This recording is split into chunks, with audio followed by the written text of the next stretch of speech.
자, 오후에 살펴볼 하나님의 말씀은 사무엘상 30장입니다. 1절부터 6절까지 받들겠습니다.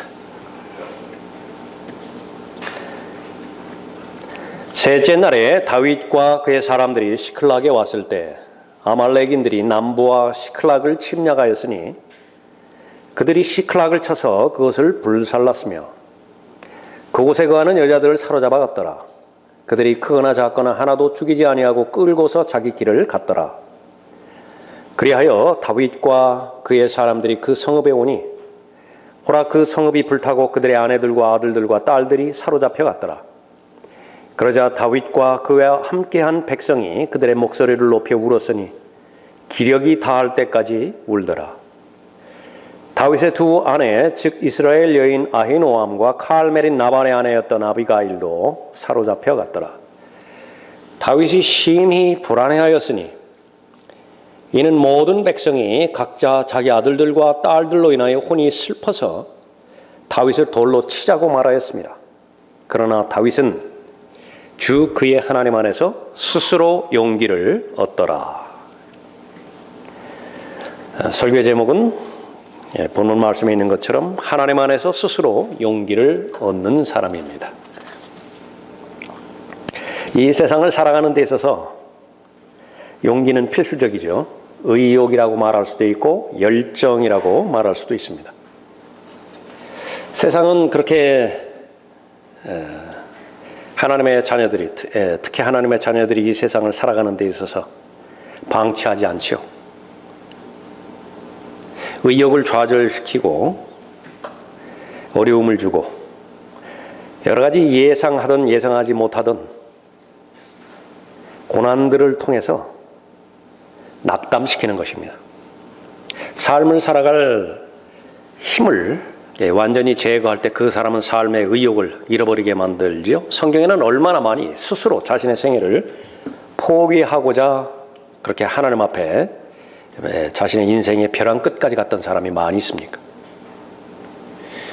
표현은 그렇게 하지 않았다 하더라도 죽지 못해 사는 사람도 많이 있겠죠. 그럴수록 우리는 하나님의 은혜 가운데서 하나님께서 주시는 용기를 잘 힘입어서 마땅히 걸어가야 될 그 길을 완주해야 되고 해야 할 일들을 잘 감당해야 될 것입니다. 삶을 어렵게 만드는 것들, 그것은 제일 먼저 죄 때문에 이렇게 온다는 사실을 우리가 잘 알아야 됩니다. 죄는 무서운 힘이 있는데 하나님 앞에 사람 앞에 죄를 지었을 때에 제일 먼저 두려움의 영에 사로잡힙니다. 무엇이든 떳떳하지 못하고요, 숨고 싶고 혼자 있고 싶게 만드는 것이 바로 범죄의 결과입니다. 용기가 있어야 살아갈 수 있는 그 인생임에도 불구하고 반대로 좌절시켜버리죠. 포기하고 싶다고요. 모든 것을 다 내려놓고 싶습니다. 몸 안에서도 실패의 삶으로 인정을 해야 되고 밖에서도 그 삶의 모든 형태에서도 그 실패의 삶을 인정할 수밖에 없는 것입니다. 그 죄는 여러 가지로 사람들을 충동질시켜서 죄를 범하게 만드는 건데 우리의 환경들이 있죠. 그 가운데서 물질도 그렇고 사람들도 그렇고 내 뜻대로 잘 되지 않습니다. 얼마든지 좌절하게 만들고 낙담하게 만드는 것이죠. 일어나는 사건들, 우리의 예상대로 일어나는 사건들이 얼마나 되겠습니까? 기대치에 미치는 그런 그 사건들이 얼마나 되겠어요? 그 모든 것들이 혼합되어서 염려로 다가오죠. 그 염려는 아주 우리의 생각 깊은 속에 자리 잡은 본성이 되어져 버립니다. 그래서 마땅히 염려는 인생을 살아가는 데 있어서 계속 같이 가야 되는 마치 인생의 동반자처럼 그렇게 여겨지게 되어지는 것이죠. 오늘 본문 말씀은 다윗은 여러 번 인생의 어려움을 겪었었죠. 우리 교제할 때도 나누는 그런 부분이지만은 하나님의 마음에 아주 일치되는 사람이었습니다. 하나님께서 말씀하실 때 어쩌면 그렇게 내 마음을 잘 아는 사람이냐고, 내 마음에 합한 사람이냐고 그렇게 말했던 그 다윗이었는데요. 수도 없이 좌절합니다. 포기하고 싶은 때가 너무나 많은 것이에요. 그래서 지금 읽은 본문 말씀에 말은 그렇게 하지 않았지만은 불안해한 정도가 심히 불안해했다고 그랬죠. 그 본문 말씀에 봤더니 자기를 죽이고자 평생을 바친 사울의 생애는 가장 비참한 생애였는데 한 사람 때문에 자신의 생애를 완전히 파괴시켜버린 대표적인 사람입니다. 시기 때문에, 질투 때문에.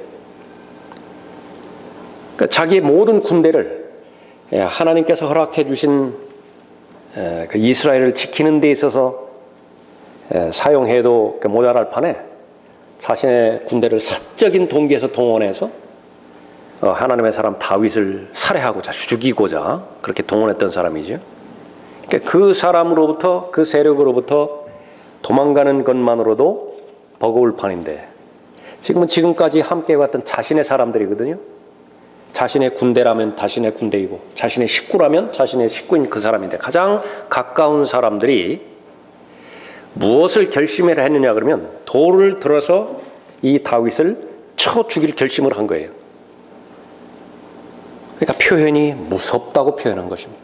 두려운 거예요. 다윗이 심히 불안해하였으니 이는 모든 백성이 각자 자기 아들들과 딸들로 인하여 혼이 슬퍼서 다윗을 돌로 치자고 말하였습니다. 그때에 다윗이 결정할 수 있었던 것은 뭐냐면 아무도 도움을 받을 수 없어요. 교제할 대상도 없습니다. 함께 기도하자고, 나를 위해서 기도해 주라고 그렇게 부탁할 사람도 없어요. 홀로 남았습니다. 그러나 용기가 필요했어요. 그래야 그 용기를 가지고 현재의 난관을 극복해 갈 뿐만 아니라 다윗을 향해서 하나님께서 세우셨던 계획을 성취할 수 있었죠. 다윗은 주 그의 하나님 안에서 스스로 용기를 얻더라. 지금까지는 외부에서 용기를 주었을 수도 있거든요. 다윗의 가장 친한 친구도 있었지 않습니까? 요나단으로부터도 용기를 얻은 경우가 있었죠. 자신들의 참모들이 또 얼마나 많았어요. 또 우리가 아는 것처럼 친구들도 많았죠. 그 외부의 사람들을 통해서 용기를 많이 얻었지만은 지금 이 시간에는 자신의 혼자밖에 없는데 결심을 한 것입니다. 사방이 다 막혔는데 한 군데 막히지 않은 곳은 있는 것이지요. 그러니까 위입니다. 그러니까 위를 쳐다본 거예요. 스스로 용기를 얻더라. 하나님 안에서 스스로 용기를 얻는 사람. 그것은 바로 하나님의 은혜 가운데서 계속 걸어가는 사람인데 그 사람은 믿음이 가장 약한 중에서도 하나님을 바라보는 사람입니다. 7절 보십시오. 다윗이 아히멜렉의 아들 제사장 아비아달에게로 말하기를 내가 청하노니 여기 내게로 에봇을 가져오라 하니 아비아달이 거기로 다윗에게 에봇을 가져가더라. 그러자 다윗이 주께 물어 말하기를 내가 이 군대를 추격하리까 내가 그들을 따라잡을 수 있겠나이까 하니 주께서 그에게 대답하시기를 추격하라. 내가 틀림없이 그들을 반드시 따라잡을 것이며 틀림없이 모두 다시 찾아오리라 하시더라.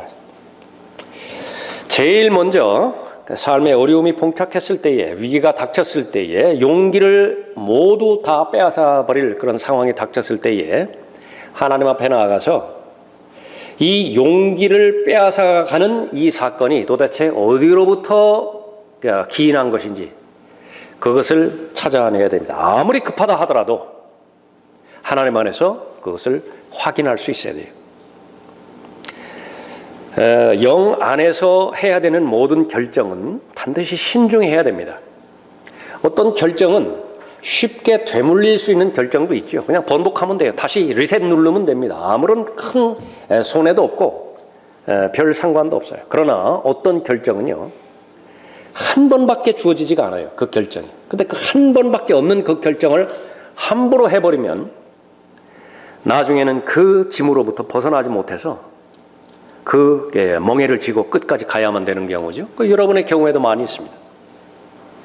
특히 하나님과 관련돼서 하나님께서 중요하다고 여기는 결정을 여러분들이 결정할 때에 그리스도인에게는 헌신의 그 결정의 단계가 있겠죠. 또 형제 자매들의 경우에 그 결혼이라고 하는 그런 그 큰 결정의 그 상황들이 있겠죠. 작은 것도 그렇지만은 비중이 있는 것들은 반드시 하나님의 제가를 받아야 돼요. 그것도 한두 번으로 충분하다고 하지 말고 여러 번에 걸쳐서 2중, 3중으로 계속해서 확인을 받을 수 있어야 됩니다. 하나님의 뜻을 알아야 되겠죠.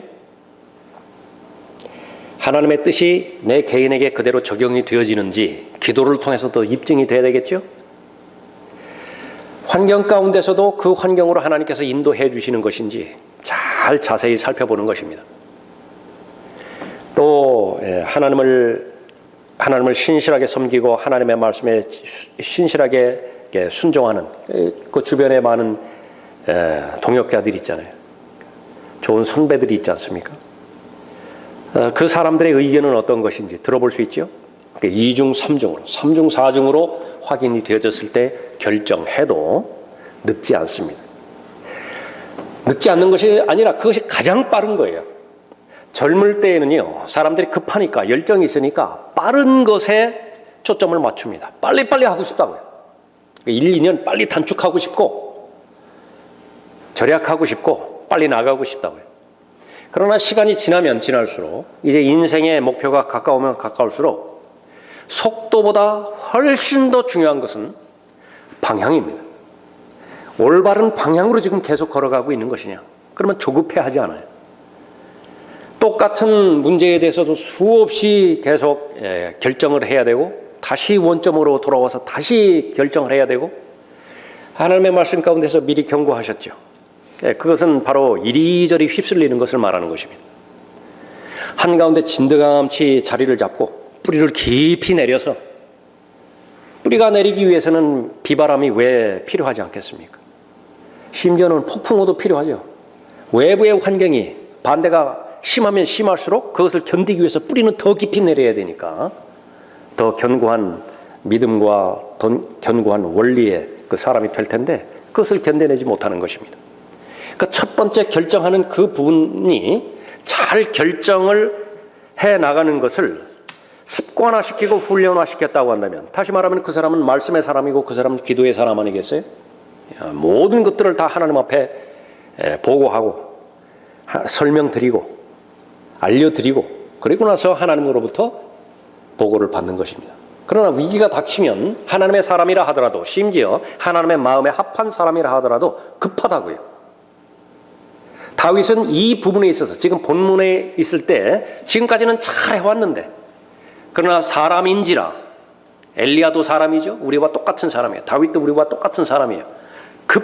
급하다 보니까 그냥 눈에 보이는 대로 마음 따라가는 대로 결정을 해버린 것입니다. 29장 그 앞장에 보십시오. 29장에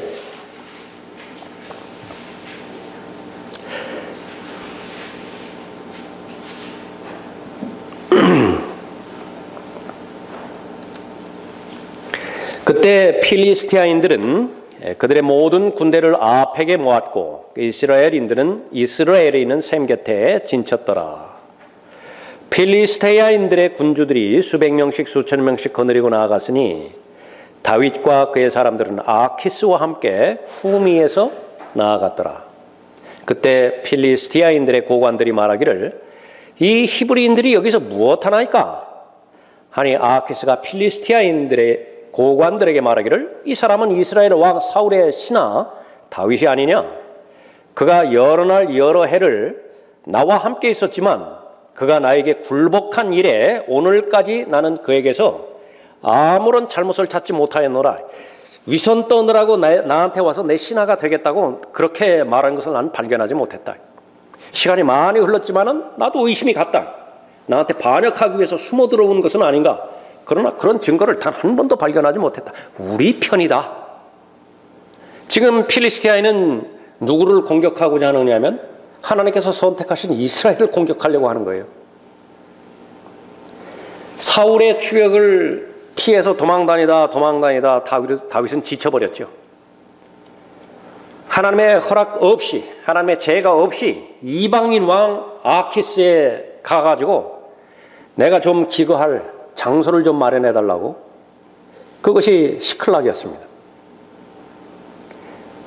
하나님의 사람이 하나님의 조언을 떠났을 때는 무슨 짓이든 다 할 수 있는 상황까지 가죠. 아무리 성령 충만한 사람이라 하더라도 성령 하나님의 통제에서 벗어났다고 한다면, 성령께서 그 사람 안에서 아무런 역사도 하지 않는 소멸된 상태에 계신다고 한다면 그 사람은 어떠한 짓도 할 수 있는 것이에요. 요즘 문제가 되는 많은 것들, 특히 어느 규모가 있는 교회의 어떤 목사가 비리를 저질렀을 때 그것을 막 지탄하고 그러는데, 그것은 뭐 어제 그제의 일이 아닙니다. 목사가 아니라 어떠한 사람도 성령의 통제에서 벗어났다고 한다면 무슨 짓이든 다 할 수 있어요. 다만 문제는 뭐냐? 알려졌느냐 알려지지 않았느냐 뿐이에요. 알려진 죄인이 있고 알려지지 않은 죄인이 있다 뿐입니다. 그 성령의 통제를 벗어나고 말씀의 인도함을 받지 못하는 상태에서는 모두가 다 마찬가지인 것입니다. 다윗은 미친 체 하기도 했잖아요. 입에서 침을 질질 흘리면서 정신 나간 것처럼, 그렇게 하면서까지 그 굴복적인 그런 모습을 보여가면서 자신의 생명을 연장하려고 했었던 그런 부분이죠. 지금 그 부분까지 왔던 것입니다. 그런데 이 필리스티아 군대는 바로 이스라엘과 대적하는 이방 국가였었죠. 아키스 왕이 필리스티아의 군주들에게 이렇게 그 설명을 하는 것이었습니다. 4절에 보십시오. 그런 배경에서 필리스티아인들의 고관들이 왕에게 노하였으니 필리스티아인들의 고관들이 그에게 말하기를 이 자를 돌려보내시어 왕께서 그에게 정해주신 자기의 자리로 다시 돌아가게 하시고 그가 우리와 함께 전쟁하러 내려가지 못하게 하소서. 전쟁에서 그가 우리의 대적이 될까 하나이다. 그러니까 우리 뒤따라오다가 우리 등을 찔러버리면 어떻게 할 것입니까? 물어보는 거죠. 이 다윗은 그들이 춤추고 서로 노래하며 말하기를 사울이 죽인 자는 수천이요 다윗이 죽인 자는 수만이라 한 자가 아니니까. 이 말을 들은 아키스는 이제 더 이상 변호하지 못해요. 왜냐하면 모두가 다 옳은 소리니까. 합리적인 주장들이고 이성적인 주장들이죠. 6절에 그러자 아키스가 다윗을 불러 그에게 말하기를 주께서 살아계시거니와 너는 정직하였고 나와 더불어 내가 군대에 출입하는 것이 나의 보기에도 좋았으니 이는 내가 나에게 오던 날부터 오늘 날까지 내가 네게서 악을 찾아보지 못하였습니다. 그러나 군주들이 너를 좋아하지 않는도다. 그러므로 이제 돌이켜 평안히 가라. 그래야 내가 필리스티아인들의 군주들을 불쾌하게 하지 아니하리라 하더라. 지금까지도 이 다윗은요, 하나님께서 아주 적극적으로 개입하셔서 절대로 이스라엘을 공격하는데 다윗이 참여하지 못하도록 보호하시는 것입니다. 만약에 여기에서 아키스가 더 고집을 부려서 필리스티아인들의 군주들의 주장을 꺾고 다윗을 이 전쟁에 참여시켰으면 다윗은 절대로 이스라엘의 왕이 될 수 없어요. 이스라엘의 적이기 때문에 바로 그런 부분이죠. 다윗은 아직도 이런 변화를 알아차리지 못하는 것입니다. 9절에 보세요. 8절에 다윗이 아키스에게 말하기를 내가 무엇을 하였나이까? 내가 오늘까지 왕과 함께 있는 동안 왕께서는 종에게서 무엇을 보셨기에 나로 내 주 왕의 원수들과 싸우러 가지 못하게 하시나이까? 한 번 발을 잘못 디뎌놓으면요, 본인도 발을 빼지 못해요. 죄의 속성이 바로 그런 부분입니다. 처음에 결정하는 것은 쉽게 보일 수 있어요. 그러나 한 번 잘못된 그 길에 발을 들여놓는다고 한다면, 웬만한 일이 아니라고 한다고 한다면, 인생 가운데서 커다란 변화의 사건이 아니라고 한다면 다시 되돌이킬 수 없게 만드는 것입니다. 다윗이 한 번 스스로 원해서 그 길로 들어갔잖아요. 그러면 자기를 입증을 해야 되고 자기를 설명을 해야 되고 심지어 자기 자신을 보호를 해야 됩니다. 이것이 다윗이 한 말이라고 여러분 믿겨지시겠어요? 9절에 아키스가 다윗에게 대답하여 말하기를 내가 네 눈에 하나님의 천사와 같이 선한 것을 내가 아노라. 그러나 필리스티아인들의 고관들이 말하기를 그가 우리와 함께 전쟁터로 올라가지 못하리라 하였으니 그러므로 이제 너는 너와 함께 온 내 주인의 종들과 함께 아침에 일찍 일어나라. 너희가 아침에 일찍 일어나 날이 밝는 대로 떠나라. 그러니까 하나님께서 완전히 개입해 주신 것이죠. 하나님께서 다윗을 통해서 하나님의 일을 하셔야 되는데 오히려 아키스라고 하는 사람을 사용해서 하나님의 일을 진행한 것입니다. 다윗을 보호해 주신 것이죠. 다윗이 필리스티아인들과 더불어서 같이 가서 전쟁에서 승리했다고 가정하면 어떻게 되겠어요? 이스라엘의 왕이 절대로 되지 못하는 것입니다. 그러면 누가 왕이 되는 것이에요? 이스보셋이 왕이 되어버리는 것입니다. 그럼 마태복음 1장 1장은 기록되지 않아요. 뭐라고 기록이 됐습니까? 다윗의 아들 나와야 되잖아요. 안 되는 것이에요. 예. 이 부분에서 이제 전쟁에 참여하지 않고 다시 오지요? 떠나왔던 곳으로 다시 옵니다. 그 배경이 1절입니다. 우리가 읽었던 1절. 다시 보십시오. 셋째 날에 다윗과 그의 사람이 시클락에 왔을 때 떠나왔던 시클락으로 이제 군대를 철수시켜 버렸더니 어떤 일이 생겨났습니까? 아말렉이니라. 아말렉. 이 아말렉에 대해서 하나님께서 최초의 명령을 하셨죠. 한 사람도 남기지 말라. 그런데 돈이 되어지는 영역들이 있었죠. 다 죽여야 되는데 양이 탐나는 거예요. 소가 탐난다고 해요. 살려줬어요. 또 내 마음의 기준에 따라서 아말렉인들을 완전히 진멸시키지 않았죠. 끝까지 이 아말렉으로부터 보복을 당하는 것입니다. 아말렉 때문에 인생이 패배당하는 거예요. 대표적인 사람이 사울이죠. 사울은 반드시 이 아말렉인들을 진멸시켰어야 되었던 것이죠. 그러니까 사울이 그 일을 못하니까 사무엘이 대신해서 그 일을 하고 있죠. 그런데 지금도 괴롭히는 거예요. 아말렉인들이 나타나서 시클락에 있었던 다윗과 다윗의 그 사람들, 남자들은 다 전쟁하러 갔으니까 여기 이제 부녀자들만 남았을 거 아니겠어요? 그 가운데 다윗의 두 아내도 사로잡아 가버린 것입니다. 아말렉인들이 남부와 시클락을 침략하였으니 그들이 시클락을 쳐서 그곳을 불살랐으며 그곳에 거하는 여자들을 사로잡아 갔더라. 그러니까 이 사실을 목격한 상태에서 바로 이 다윗의 사람들이 얼마나 울었든지 기진맥진해서 이제 더 이상 울 수 없을 때까지 울었죠. 그 다음에는 이제 연결되는 것이 무엇입니까? 희생양 찾는 거예요. 이것은 성경의 역사가 반복되는 것입니다. 자신에게 악한 일이 발견이 되지면 절대로 자기 자신에게서 그 원인을 돌리는 것이 아니라 다른 사람을 찾아내야 돼요. 희생양을 찾아내야 되는 것입니다. 이 사실들을 다윗은 하나님 앞에 가서 이 위기가, 이 고난이 어디로부터 시작되었는지 그것을 분명하게 아는 것입니다. 기도하는 사람의 자세예요. 제일 먼저 자기 자신을 살피는 것입니다. 우리가 삶을 살아가면서 이 비난이라고 하는 것은, 고난이라고 하는 이 부분들은요, 목적지에 도달할 때까지 자유로운 사람은 아무도 없다는 사실입니다. 그러니까 여러분들도 마찬가지예요. 여러분들이 하나님의 일을 맡아서 앞에 서서 무엇인가 일을 할 때 반드시 비난하는 대상이 있어요. 우리가 절대로 인정하지 말아야 되는 것은 항상 모든 사람들이 나를 동의해 주는 것은 아니에요. 그건 절대적으로 인정하고 있어야 됩니다. 아무리 좋아 보이는 사람이라 하더라도 우리는 그 사람 안에 있는 영적 상태를 모르기 때문에 배후에 이 세상의 신이 통제하고 있죠. 영적으로 건강할 때는 성령 하나님께 자신을 의탁하지만은요, 자신의 육신을 따라서 반응하기 시작하면 그 육신을 통제하는 이 세상의 신이 그 사람을 배후에서 조종하기 때문에 하나님 편에 서서 하나님께서 제시하신 그 길을 걸어가는 데 있어서는 반드시 브레이크를 밟게 되어 있습니다. 그 형태는 다양하다고요. 그러니까 먼저 알아야 될 것은 내가 하나님의 일을 행하는 데 있어서, 하나님을 기쁘시게 하는 데 있어서 앞으로 걸어갈 때에 항상 모든 사람들이 나와 내 뜻에 동의해 주는 것은 아니라고 하는 사실입니다. 실로 그리스도 예수 안에서 경건하게 살고자 하는 모든 사람은 박해를 받을 것이라 말씀하고 있습니다.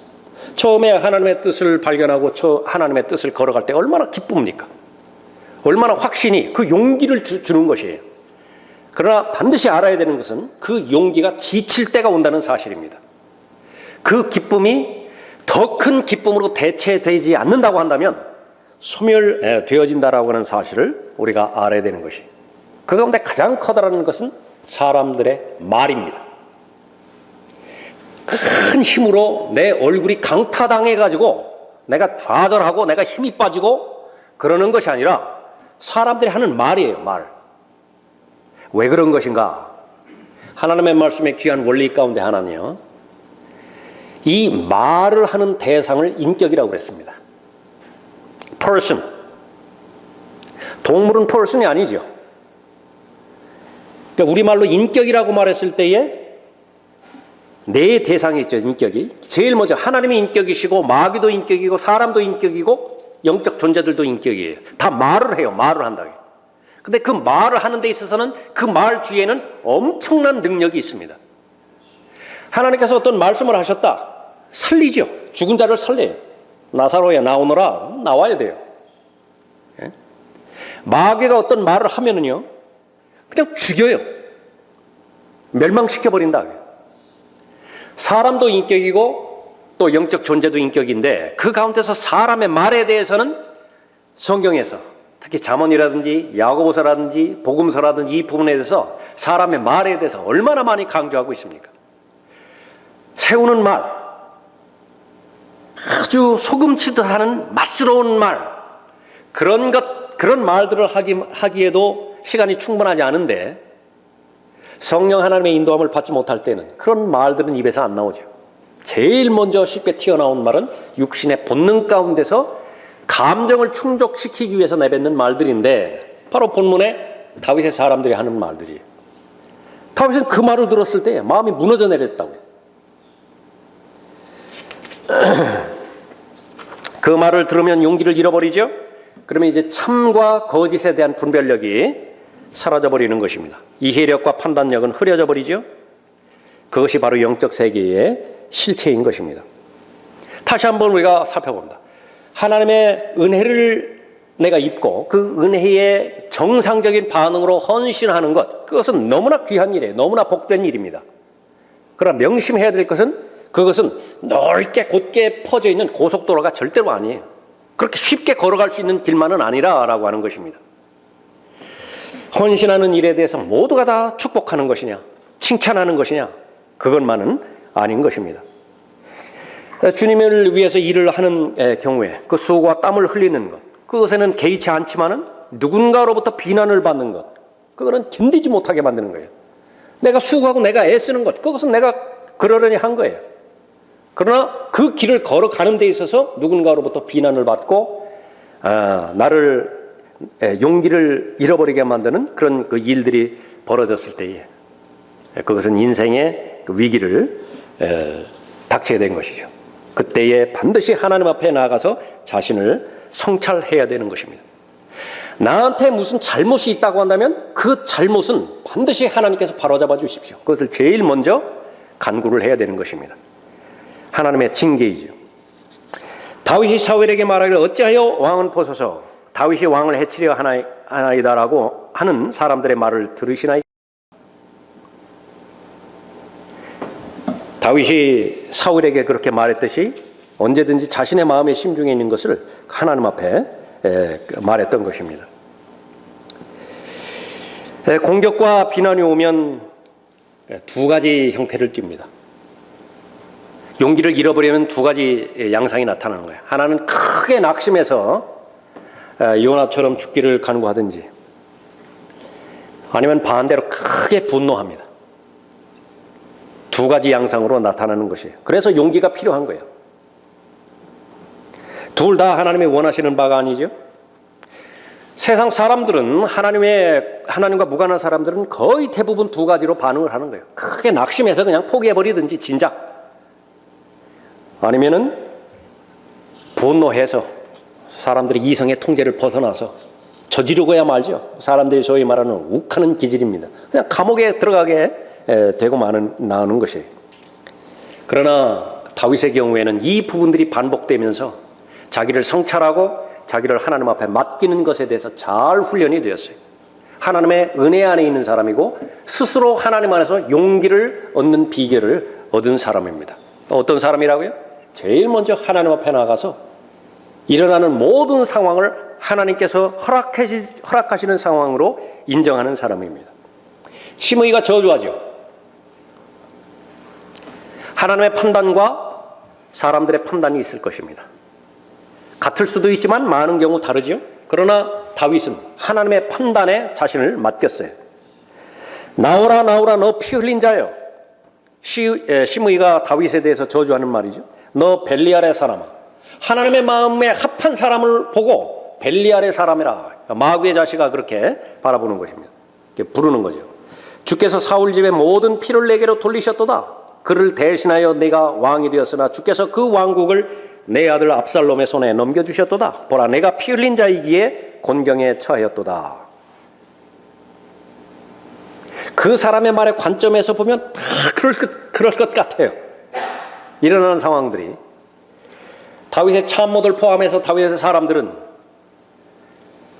분노해서 당장 한 칼에 베어버리겠다고 이야기했죠. 그러나 다윗은 하나님 안에서 스스로 용기를 얻는 사람입니다. 사람들 신뢰하지 않아요. 사람들이 말에 맞을 수도 있지만 그것도 다수의 말에는 약해지죠. 그러나 본인이 결정할 때는 최종적으로 하나님과 자신 사이의 관계 가운데서 결정을 내려야 되는 것이에요. 결정을 내렸는데 사람들의 말을 따르는 것이 하나님의 뜻이 아니에요. 뭐라고 말합니까? 그로 저주하게 하라, 내버려 두라. 하나님께서 그것을 허용하는데 그것을 막을 사람이 누구냐?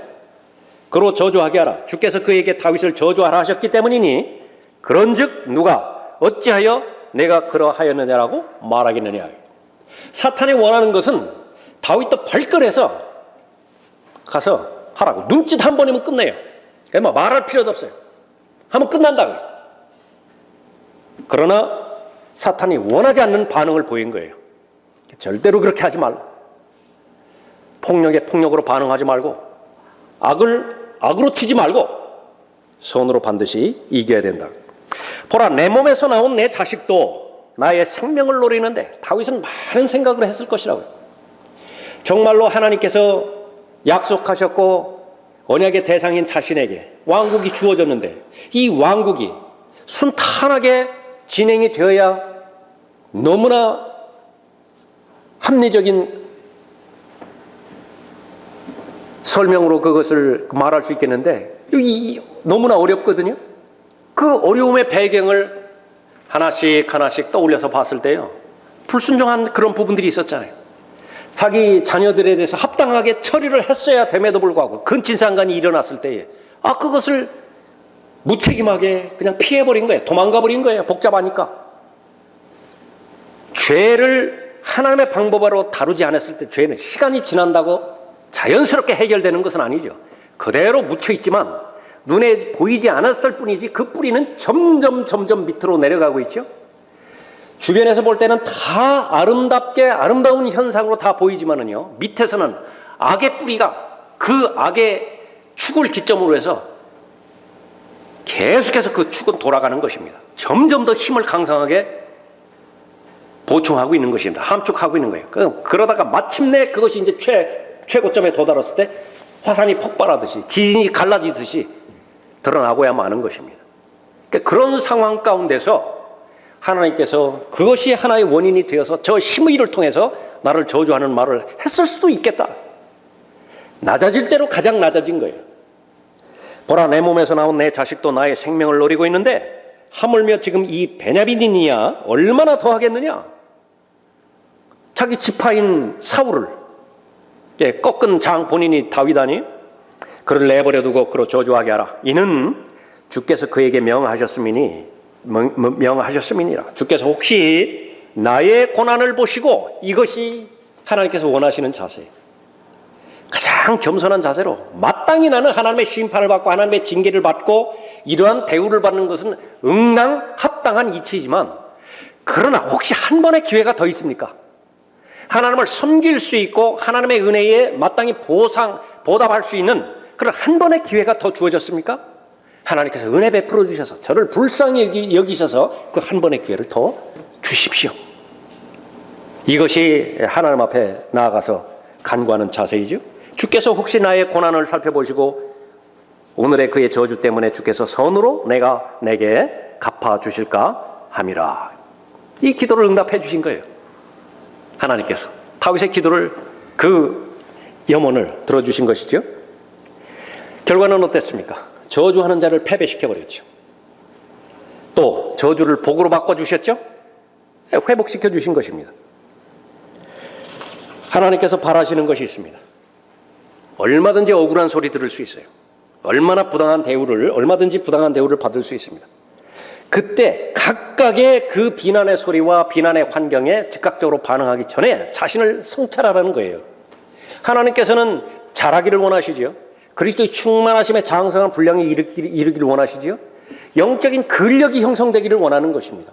영적인 에너지를 축적을 해야 지성도 자라가고 성령의 열매에 해당되지는 순발력과 인내력과 장기전을 뛰기 위해서는 얼마만큼 인내가, 오래 참음이 필요하겠어요. 그런 모든 요소들은 바로 이러한 역경과 인내와 용기를 빼앗아 가버릴 수 있는 가장 부정적인 환경을 토하지 않고서는 형성이 불가능하죠. 이것을 알아차리고 하나님께서 바라시는 것은 바로 하나님 앞에서 자신을 성찰하고 있는 그대로 하나님 앞에 다 말씀드리라는 사실입니다. 이론은 쉽습니다. 이론은 쉬워요. 교실에서 이것을 배우는 것은 너무나 쉬워요. 이제 한 사람 한 사람 자신의 상황에 노출되었을 때에 과연 그대로 실행할 수 있는 것이냐, 우리가 배워야 될 그런 그 상황입니다. 겸손한 마음이죠. 다윗은 자신을 비난하는 자들에 대해서 즉각적으로 응답하지 않았다는 사실입니다. 마지막 두 번째로, 하나님 안에서 스스로 용기를 얻는 사람, 어떤 사람인 것입니까? 바로 용기는 하나님의 은혜를 통해서 얻게 되어지는 것인데, 그 하나님의 은혜를 입은 사람, 반드시 친절을 베푸는 사람입니다. 겸손은 또 다른 면은 다른 사람에게 친절을 베푸는 사람이라. 건너뛰어서 거기에 그 9절에 보십시오.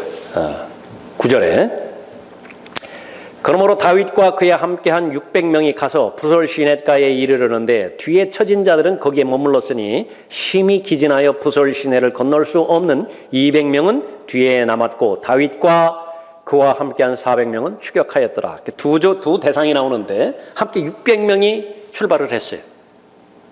근데 일부는 힘이 없다고 포기하고 그냥 중간에 남아버렸습니다. 나중에 31장 결론에 봐서는 승리를 했거든요. 전리품들을 나누는 데 있어서 함께 참여했던 그 군사들은 남아있던 200명 제외시키라고. 그건 합당한 말이죠. 그러나 다윗은 그렇지 않았습니다. 함께, 그 사람들도 우리 사람이라고 그 제시를 하는 것입니다. 22절에 보십시오. 그때 다윗과 함께 갔던 자들 중 모든 악한 자들과 벨리알의 사람들이 대답하여 말하기를 그들이 우리와 함께 가지 아니하였으니 우리가 도로 찾은 탈취물들 중 아무것도 그들에게 주지 않고 각자에게 자기 아내와 자식들만 주어서 그들을 데리고 떠나게 하리라 하더라. 그러자 다윗이 말하기를 나의 형제들아, 주께서 우리를 보호하시고 우리를 치러 오는 군대를 우리 손에 붙이셨는데 주께서 우리에게 주신 것으로 너희가 그렇게 해서는 안 되느니라. 얼마나 성숙했습니까? 이 한 사건을 통해서. 분명히 우리 힘으로 싸워서 이긴 것 같다고요, 아말렉 군대를. 그러나 다윗은 알아차린 것입니다. 이것은 우리 힘으로 이긴 것이 아니에요. 하나님께서 보호해 주셨고 다윗의 기도에 응답해 주셔서 하나님께서 전사로서 싸우셔서 하나님께서 승리를 쟁취하신 거예요. 그럼 하나님께서 승리하신 쟁취를 400명이 나눠 가서는 안 되는 것입니다. 전체가 600명이잖아요. 24절에 이 일에 있어서 누가 너희에게 경청하겠느냐? 전쟁터에 내려간 자의 목과 소유물 곁에 머물러 있던 자의 몫이 같으리라. 똑같이 나눌지니라. 어디가 생각나요? 신약에서? 포도원 주인이 아침 이른 시간부터 일꾼들 모았잖아요. 하루 일단 계약하고서 일이 다 안 끝날 것 같으니까 계속해서 시간이 지난 다음에 1시간 남겨놓고 포도원에 들어간 사람도 있다고요. 삭스를 주는데 더 받을 줄 알았죠. 근데 똑같이 지급하는 거예요. 불의하다고.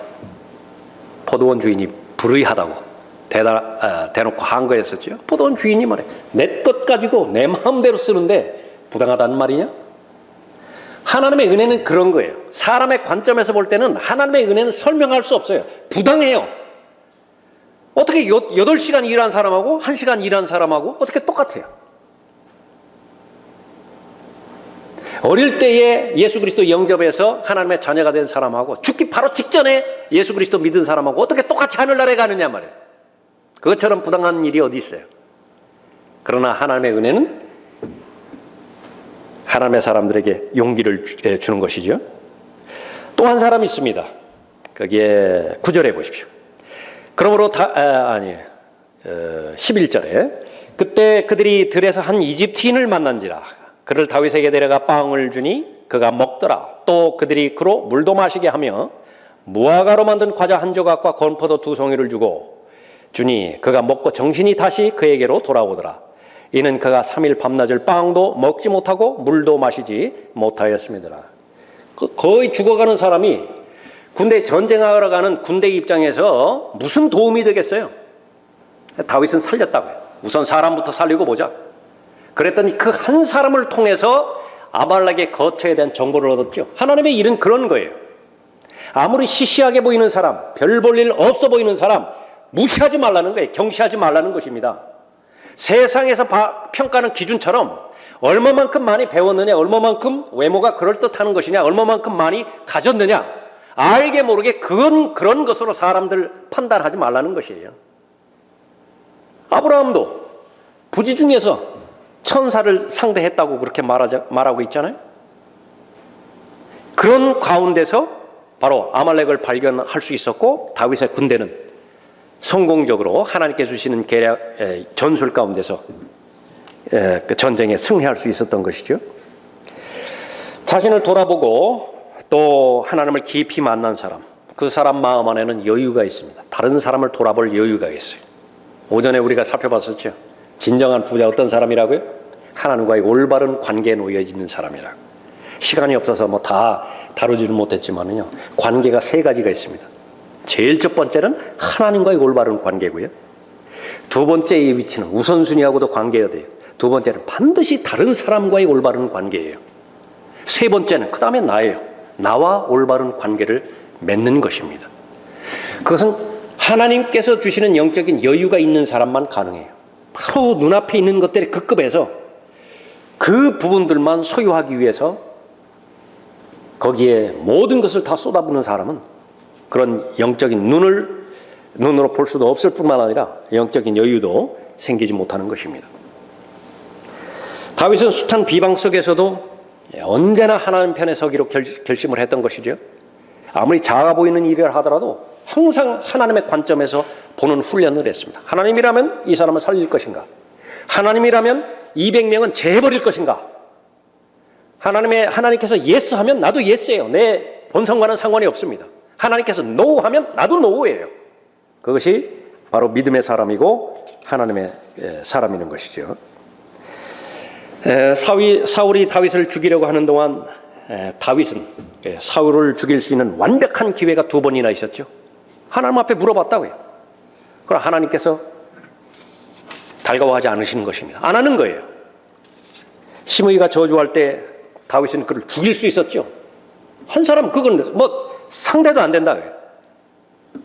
그러나 하나님께서 달가워하지 않으시는 것이 하나님 편에 속한 것입니다. 하나님 앞에 모든 것을 맡기는 사람, 그것은 바로 하나님 안에서 스스로 용기를 얻는 사람입니다. 살다 보면 비난을 피할 수는 없어요. 미리 대비해야 됩니다. 더 적극적으로 하나님의 일을, 또 하나님께서 기뻐하시는 일을 행하기 위해서 앞서서 적극적으로 행하다 보면 모든 사람이 나와 같은 마음이 되지는 않아요. 그건 미리 알고 있어야 되는 것입니다. 일어나는 사건들 다 좋은 일들만 일어나는 것 아닙니다. 그러나 하나님께서는 분명히 약속해 주셨어요. 로마서 8장 28절과 같은 대표적인 구절에서 하나도 쓸데없는 일은 없습니다. 문제는 뭐예요? 내가 하나님 안에서 용기를 얻어야 되겠다. 좋은 마음의 자세를 가지고 있다고 한다면 그것이 부정적으로 작용을 하든 긍정적으로 작용을 하든 하나님께서는 반드시 나에게 용기를 주는 것입니다. 그 용기를 얻은 사람은 어떻게 되세요? 그 하나님의 용기를 얻고 더 큰 보폭으로 더 큰 힘을 얻고 앞으로 쑥쑥 나아가겠죠. 무엇이 거치는 것이 있겠어요? 하나님께서 내 편이신데 그 큰 힘은 어디에서 왔습니까? 하나님의 은혜의 능력으로부터 왔어요. 환경을 초월할 수 있는 사람이고 사람으로부터 자유로울 수 있는 사람이고 특히 사람의 평판으로부터 자유로울 수 있는 사람이라. 본문 30절 마지막 부분에서는 하나님께서 모든 것을 다 평정하시는 것입니다. 우리가 하나님 앞에 기도할 때 기도에 응답한 내용 자체로도 하나님 앞에 감사하지만은요, 그것과 비교할 수 없는 감사의 내용은 내 기도를 하나님께서 들으셨다는 사실이에요. 응답하고 응답하지 않고는 두 번째 문제입니다. 하나님께서 내 마음을 아셨어요. 내가 하나님 앞에 드려지는 말씀을 들으셨습니다. 그러니까 그것으로 다 끝난 거예요. 다 끝났어. 예. 하나님을 신뢰하는 그런 사람이죠. 비난받을 때, 어려움이 올 때, 또 용기를 떨어뜨리는 그런 사건이 올 때 불가피한 것으로 받아들이는 것입니다. 인생은 그런 거예요. 하나님께서 허락하셨기 때문에 그런 것입니다. 모든 비난의 요소, 어려움의 요소, 그 부분들을 하나님과 상의하면서 하나님 앞에 나가서 세심하게 살피는 것입니다. 어떤 것은 비난받을 가치가 있어요. 그런데 적지 않습니다. 그 사람이 나한테 비난하는 것은 아무런 원인이 없는데 그렇게 하는 것은 거의 드물어요. 나한테도 원인이 있다고요. 그것을 반드시 캐치해야 됩니다. 그래야 배우지요. 예. 스스로에게 물어보는 것입니다. 이렇게 저 사람이 말한 그 내용은 어디까지가 진실이고 어디까지가 진실이 아닌 것입니까? 그렇게 판별이 되었다고 한다면 그 비난과 그 비평, 그런 공격들을 개인적인 성향으로 반응하지 않도록 결심하는 것입니다. 반드시 객관적으로 봐야 돼요. 하나님의 관점에서 한 발짝 뒤로 물러가서 볼 수 있어야 됩니다. 그렇게 바라보는 상태에서 동시에 하나님 앞에 가지고 가서 주님으로부터 그 도움을 받아야 되는 것이죠. 나중에 하나님께서 깨우쳐 주시는 것은 무엇입니까? 하나님께서 믿음의 도약을 하기를 원하는 것인데 나중에 봤더니 그것이 하나의 디딤돌이었던 것이에요. 다 평탄한 인생만 있었다고 한다면요, 꼼짝하지 않고 그 자리에만 머물러 있어요. 아무 일도 일어나지 않겠죠? 평온하기는 해요. 안정하기는 해요. 그러나 아무 일도 일어나지 않아요. 돛담배는 바람이 불어야 가는데 바다에 바람이 없어요. 움직이지 않아요. 파도에 겁먹지는 않겠지만은 아무 일도 일어나지 않는 거예요. 그러나 강한 바람이 불 때에 배는 정상적인 속도로, 예상하는 속도로 목표로 하는 항구에 들어가는 것입니다. 보통 일반적으로 수영하는 사람은 파도를 겁먹어요. 그러니까 파도가 없는 해변가를 찾아 나선다고요. 그러나 여러분이 아주 좋은 서핑을 하고자 그렇게 계획했다고 한다면요, 높은 파도가 있어야 서핑이 가능할 거 아니겠어요? 그런 파도만 찾아 나선다고요. 예. 어떤 각도에서 바라보는 것이냐, 어떤 관점에서 해석하느냐, 하나님을 반드시 중심에 모시고 하나님 앞에 모든 것들을 아뢰어서 하나님으로부터 그 도움을 받아서 그 비난을, 그 어려움을, 그 용기를 잃을 인생의 어려운 부분들을 딛고 일어서는 것입니다. 그렇게 되어지면 하나님께서 여러분을 입증하세요. 다윗에 대해서 뭐라고 말씀하셨다고요? 내 마음에 합한 자라고. 실수할 수 있습니다. 실수가 없다는 말이 아니에요.